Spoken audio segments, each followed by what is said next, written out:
بسم اللہ الرحمن الرحیم۔ السلام علیکم ورحمۃ اللہ وبرکاتہ۔ اللہم صلی علی محمد وعلی آل محمد۔ آسان ترجمہ قرآن مفتی محمد تقی عثمانی صاحب۔ سورہ البقرہ آیت نمبر 26۔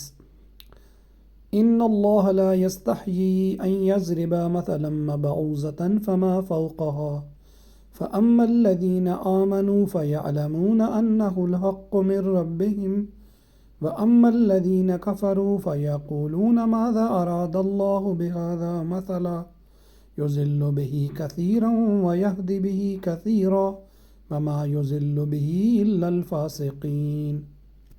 بے شک اللہ اس بات سے نہیں شرماتا کہ وہ کسی بات کو واضح کرنے کے لیے کوئی بھی مثال دے، چاہے وہ مچھر جیسی معمولی چیز کی ہو یا کسی ایسی چیز کی جو مچھر سے بھی زیادہ معمولی ہو۔ اب جو لوگ مومن ہیں وہ خوب جانتے ہیں کہ یہ مثال ایک حق بات ہے جو ان کے پروردگار کی طرف سے آئی ہے، البتہ جو لوگ کافر ہیں وہ یہی کہتے ہیں کہ بھلا اس حقیر مثال سے اللہ کا کیا مطلب ہے۔ اس طرح اللہ اس مثال سے بہت سے لوگوں کو گمراہی میں مبتلا کرتا ہے اور بہت سوں کو ہدایت دیتا ہے، مگر وہ گمراہ انہی کو کرتا ہے جو نافرمان ہے۔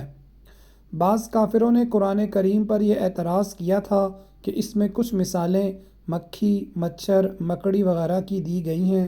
اگر یہ واقعہ خدا کا کلام ہوتا تو اس میں ایسی حقیر چیزوں کا ذکر نہ ہوتا۔ ظاہر ہے کہ یہ اعتراض بڑا بے تکا اعتراض تھا، کیونکہ مثال ہمیشہ مضمون کی مناسبت سے دی جاتی ہے۔ اگر کسی حقیر و ذلیل کی مثال دینی ہو تو ایسی ہی کسی چیز سے دی جائے گی جو حقیر و ذلیل ہو۔ یہ کسی کلام کا عیب تو کیا ہوتا، اس کی فصاحت و بلاغت کی دلیل ہے، مگر یہ بات انہی کی سمجھ میں آتی ہے جو طالب حق ہوں اور حق پر ایمان لا چکے ہوں، لیکن جنہوں نے کفر کی قسم کھا رکھی ہے انہیں تو ہر بات پر ہر حالت میں اعتراض کرنا ہے، اس لیے ایسی بے تکی باتیں کہتے ہیں۔ قرآن کریم کی یہی آیتیں جو طالب حق کو ہدایت بخشتی ہیں، ایسے لوگوں کے لیے مزید گمراہی کا سبب بن جاتی ہیں جنہوں نے ضد اور ہٹ دھرمی پر کمر باندھ کر یہ طے کر لیا ہے کہ حق بات ماننی نہیں ہے، کیونکہ وہ ہر نئی آیت کا انکار کرتے ہیں اور ہر آیت کا انکار ایک مستقل گمراہی ہے۔ الذين ينقضون عهد الله من بعد ميثاقه ويقطعون ما أمر الله به أن يوصل وَيُفْسِدُونَ فِي الْأَرْضِ أُولَئِكَ هُمُ الْخَاسِرُونَ۔ وہ جو اللہ سے کیے ہوئے عہد کو پختہ کرنے کے بعد بھی توڑ دیتے ہیں اور جن رشتوں کو اللہ نے جوڑنے کا حکم دیا ہے انہیں کاٹ ڈالتے ہیں اور زمین میں فساد مچاتے ہیں، ایسے ہی لوگ بڑا نقصان اٹھانے والے ہیں۔ عہد سے مراد اکثر مفسرین نے وہ عہد الست لیا ہے جس کا ذکر سورہ اعراف میں ہے، یعنی اللہ تعالیٰ نے انسانوں کو پیدا کرنے سے بہت پہلے آنے والی تمام روحوں کو جمع کر کے ان سے پوچھا تھا کہ کیا میں تمہارا پروردگار نہیں ہوں؟ سب نے اللہ تعالیٰ کے پروردگار ہونے کا اقرار کر کے یہ عہد کیا تھا کہ وہ اللہ تعالیٰ کی اطاعت کریں گے۔ پھر اس آیت میں عہد کو پختہ کرنے سے مراد بظاہر یہ ہے کہ ہر دور میں اللہ تعالیٰ کے رسول آتے رہے جو اس عہد کو یاد دلا کر اللہ تعالیٰ کے خالق و مالک ہونے پر دلائل قائم کرتے رہے۔ اس عہد کی ایک اور تشریح بھی ممکن ہے، اور وہ یہ کہ اس سے مراد وہ عملی اور خاموش عہد ہے جو ہر انسان پیدا ہوتے ہی اپنے خالق و مالک سے کرتا ہے۔ یہ ایسا ہی ہے جیسے ہر شخص جو کسی ملک میں پیدا ہوتا ہے وہ اس ملک کا شہری ہونے کے ناطے یہ خاموش عہد کرتا ہے کہ وہ اس ملک کے قوانین کا پابند ہوگا، خواہ زبان سے اس نے کچھ نہ کہا ہو، لیکن اس کا کسی ملک میں پیدا ہونا ہی اس عہد کے قائم مقام ہے۔ اسی طرح کائنات میں جو شخص بھی پیدا ہوتا ہے وہ خود بخود اس عہد کا پابند ہو جاتا ہے کہ وہ اپنے پیدا کرنے والے کی ہدایات کے مطابق زندگی گزارے گا۔ اس عہد کے لیے زبان سے کچھ کہنے کی ضرورت نہیں ہے۔ غالباً اسی وجہ سے اگلی آیت میں باری تعالیٰ نے فوراً یہ ارشاد فرمایا کہ تم اللہ تعالیٰ کے ساتھ کفر کا طرز عمل آخر کیسے اختیار کر لیتے ہو، حالانکہ تم بے جان تھے، اس نے تمہیں زندگی بخشی۔ یعنی اگر ذرا غور کرو تو تنہا یہ بات کہ کسی نے تمہیں پیدا کیا ہے تمہاری طرف سے یہ عہد و پیمان ہے کہ تمہارے لیے ان نعمتوں کا اعتراف اور اس کے بتائے ہوئے طریقے پر چلنا لازمی ہوگا، ورنہ یہ کون سی عقل اور کون سا انصاف ہے کہ پیدا تو اللہ تعالیٰ کرے اور فرمانبرداری اس کے بجائے کسی اور کی جائے۔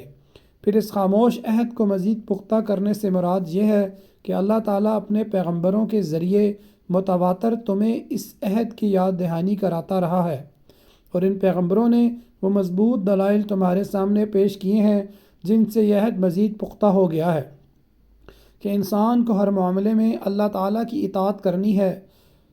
اس سے مراد رشتہ داروں کے وہ حقوق پامال کرنا ہے جنہیں صلہ رحمی کہا جاتا ہے۔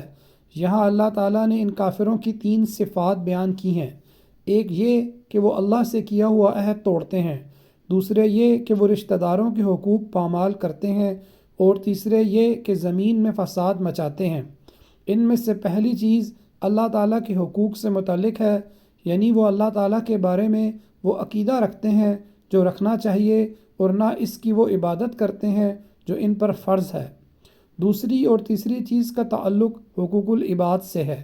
اللہ تعالیٰ نے مختلف رشتوں کے جو حقوق مقرر فرمائے ہیں، ان کی ٹھیک ادائیگی سے ہی ایک پاکیزہ معاشرہ وجود میں آتا ہے۔ اگر ان رشتوں کو کاٹ کر باپ بیٹے، بھائی، شوہر اور بیوی ایک دوسرے کے حقوق پامال کرنا شروع کر دیں تو وہ خاندانی نظام تباہ ہو جاتا ہے، جس پر ایک صحت مند تمدن کی بنیاد قائم ہوتی ہے۔ لہٰذا اس کا لازمی نتیجہ زمین میں فساد کی صورت میں نکلتا ہے۔ اس لیے قرآن کریم نے رشتوں کو کاٹنے اور زمین میں فساد مچانے کو سورہ محمد میں بھی ایک ساتھ ملا کر ذکر فرمایا ہے۔ کیف تکفرون باللہ وکنتم امواتا فاحیاکم ثم یمیتکم ثم یحییکم ثم الیہ ترجعون۔ تم اللہ کے ساتھ کفر کا طرز عمل آخر کیسے اختیار کر لیتے ہو، حالانکہ تم بے جان تھے، اس نے تمہیں زندگی بخشی، پھر وہی تمہیں موت دے گا، پھر وہی تم کو زندہ کرے گا، اور پھر تم اسی کے پاس لوٹ کر جاؤ گے۔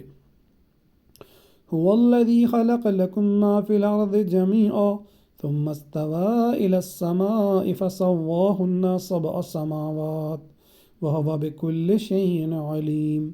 وہی ہے جس نے زمین میں جو کچھ ہے تمہارے لیے پیدا کیا، پھر وہ آسمان کی طرف متوجہ ہوا، چنانچہ ان کو 7 آسمانوں کی شکل میں ٹھیک بنا دیا، اور وہ ہر چیز کا پورا علم رکھنے والا ہے۔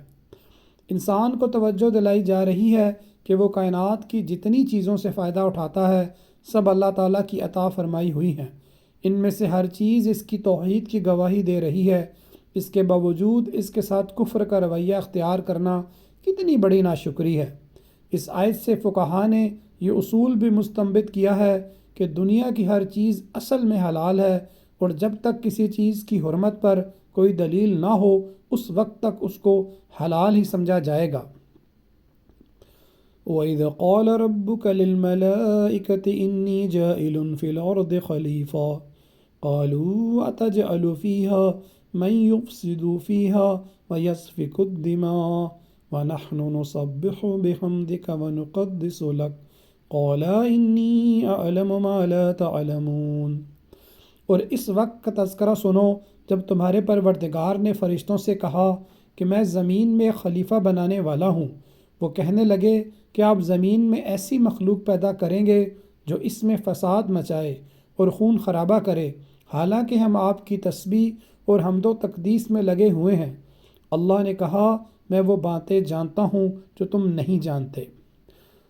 آیت نمبر 22 میں صرف اللہ تعالیٰ کی عبادت واجب ہونے کی نہایت مختصر اور سادہ مگر مضبوط دلیل یہ دی گئی تھی کہ جس نے تمہیں وہی پیدا کیا عبادت کا مستحق ہے۔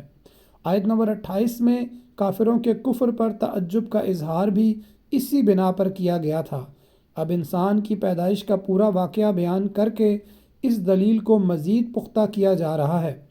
آیت میں خلیفہ سے مراد انسان ہے، اور اس کے خلیفہ ہونے کا مطلب یہ ہے کہ وہ زمین میں اللہ تعالیٰ کے احکام پر خود بھی عمل کرے اور اپنی طاقت کے مطابق دوسروں سے بھی عمل کروانے کی کوشش کرے۔ فرشتوں کے اس سوال کا منشا خدا نخواستہ کوئی اعتراض کرنا نہیں تھا، بلکہ وہ حیرت کر رہے تھے کہ ایک ایسی مخلوق کو پیدا کرنے میں کیا حکمت ہے جو نیکی کے ساتھ بدی کی صلاحیت بھی رکھتی ہوگی، جس کے نتیجے میں زمین پر فساد پھیلنے کا امکان ہوگا۔ مفسرین نے یہ بھی بیان کیا ہے کہ انسان سے پہلے زمین پر جنات پیدا کیے گئے تھے اور انہوں نے آپس میں لڑ لڑ کر ایک دوسرے کو ختم کر ڈالا تھا۔ فرشتوں نے سوچا کہ شاید انسان کا انجام بھی ایسا ہی ہو۔ جزاک اللہ خیرہ۔ السلام علیکم ورحمۃ اللہ وبرکاتہ۔